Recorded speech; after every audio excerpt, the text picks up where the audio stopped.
नमस्कार दोस्तों बिहार में सियासी हलचल है और इस सियासी हलचल के बीच मैं आपको दिखाना चाहता हूं एक्स का एक पोस्ट। देश के वरिष्ठ पत्रकार और राजनीतिक विश्लेषक केपी मलिक जी ने एक पोस्ट किया। उसमें वो लिखते हैं कि नीतीश कुमार और तेजस्वी यादव के बीच मुलाकात हुई है। सोर्सेस के हवाले से यह खबर है।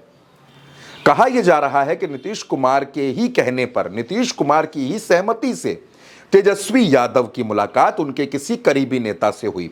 वो करीबी नेता कौन है? वो या तो मनीष वर्मा है, वो या तो नीरज कुमार है, या फिर वो जमा खान है जो बिहार सरकार में मंत्री हैं। यह भी कहा जा रहा है कि खरमास का महीना चल रहा है, नीतीश कुमार मंथन कर रहे हैं और यह तय हो चुका है कि नीतीश कुमार किस दिन भारतीय जनता पार्टी का साथ छोड़ेंगे।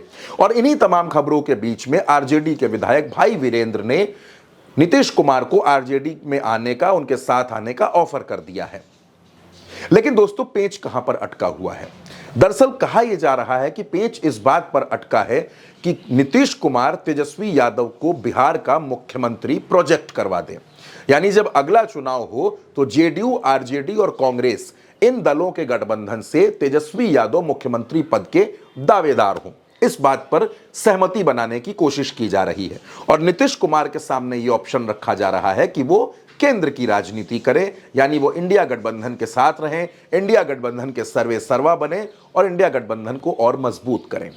दोस्तों, यहां पर पेंच सिर्फ इतने से नहीं है। बात यह भी है कि अगर नीतीश कुमार भारतीय जनता पार्टी का, एनडीए का साथ छोड़कर इस पाले में आते हैं तो दिल्ली में नरेंद्र मोदी की सरकार भी हिल सकती है।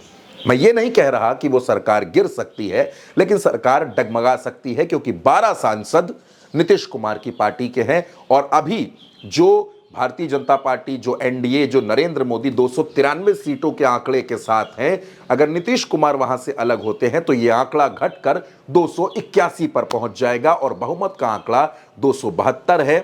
यानी चंद्रबाबू नायडू के ही कंधों पर नरेंद्र मोदी पूरी तरीके से आ जाएंगे। उनकी पूरी सरकार चंद्रबाबू नायडू के कंधों के सहारे हो जाएगी। लेकिन यह तब है जब नीतीश कुमार पलट जाते हैं। नीतीश कुमार के पलटने में सबसे बड़ा पेंच यह है कि नीतीश कुमार मुख्यमंत्री की कुर्सी छोड़ेंगे या नहीं छोड़ेंगे। तेजस्वी यादव कई बार इस बात के संकेत दे चुके हैं कि नीतीश कुमार ने उनसे कहा कि अभी हम मुख्यमंत्री हैं, आगे आपको संभालना है, आगे आपको ही देखना है, लेकिन वो अपने वादों पर कभी भी खरे नहीं उतरे। लेकिन इस बीच ये कहा जा रहा है कि नीतीश कुमार दरअसल अब राजनीतिक तौर पर कुछ और सोच रहे हैं, कुछ अलग सोच रहे हैं। तो क्या नीतीश कुमार और तेजस्वी यादव के बीच इस बात पर मंथन चल रहा है कि मुख्यमंत्री पद का दावेदार तेजस्वी यादव को बनाया जाए?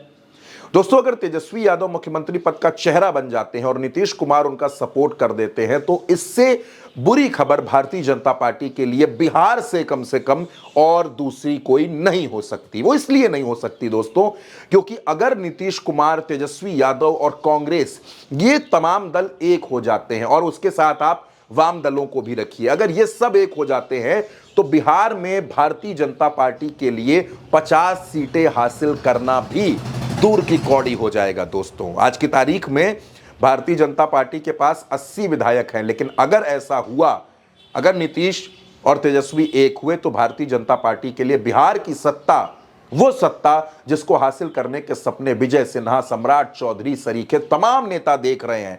विजय सिन्हा बयान भी देते हैं कि बिहार में हम अपने दम पर सरकार बनाने की कोशिश कर रहे हैं, यही अटल जी को सच्ची श्रद्धांजलि होगी। तो वो तमाम सपने भी दोस्तों चकनाचूर हो जाएंगे, और वो सपने चकनाचूर होंगे तो जाहिर सी बात है कि बिहार में भारतीय जनता पार्टी डगमगा जाएगी। इसी वजह से बीजेपी बार बार ये जानने की कोशिश कर रही है कि नीतीश के मन में क्या चल रहा है। अब दोस्तों, बिहार की सियासत को, देश की सियासत को जो लोग समझते हैं, जो लोग राजनीति में थोड़ी बहुत रुचि रखते हैं, उनको ये पता है कि नीतीश कुमार के मन को पढ़ पाना आसान नहीं होता। नीतीश कुमार कब क्या बोलते हैं, कब क्या सोचते हैं, कब क्या करते हैं, कब कहां जाते हैं, कब कहां नहीं जाते हैं, ये सब कुछ नीतीश कुमार ही करते हैं। यानी कुल मिलाकर आप ये कह सकते हैं कि दायां हाथ क्या करता है ये बाएं हाथ को खबर नहीं होती। ये नीतीश कुमार पर बिल्कुल ठीक कहावत बैठती है। अगर तेजस्वी यादव और नीतीश कुमार के बीच इस बात पर सहमति बन जाती है कि मुख्यमंत्री का फेस कौन होगा, तो दोस्तों ये खबर देश की राजनीति को हिलाने वाली खबर हो सकती है। क्यों हो सकती है? क्योंकि ये एक बड़े राजनीतिक परिवर्तन का संकेत भी हो सकती है। और यहीं पर पूरी बात अटकी हुई है। लेकिन कहा यह जा रहा है कि खरमास के महीने के खत्म होते ही यह असमंजस भी खत्म हो जाएगा। तो दोस्तों इंतजार कीजिए, बिहार में कभी भी कुछ भी हो सकता है, क्योंकि बिहार का राजनीतिक घटनाक्रम बहुत तेजी के साथ बदल रहा है।